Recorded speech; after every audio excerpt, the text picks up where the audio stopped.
തേക്കട്ടെ. അങ്ങനെ കുറച്ചെടുത്തിട്ട് തേച്ചിട്ട് കാണാം. തേച്ച് കഴിഞ്ഞിരിക്കുന്നു.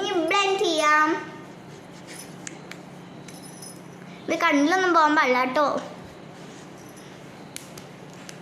അത് കഴിഞ്ഞിട്ട് എൻ്റെ അനിയത്തി കാലിൽ ഓയിൽമെൻറ്റ് വെച്ചിട്ടുണ്ട്. അതും കൂടെ തേച്ചിട്ട് വരാം കേട്ടോ.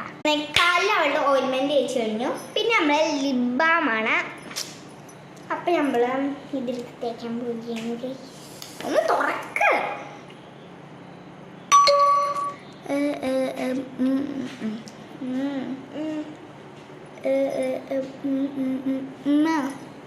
തീർന്നു. അപ്പം എല്ലാവർക്കും വീഡിയോ ഉണ്ട്. എല്ലാവർക്കും നന്ദി, നമസ്കാരം.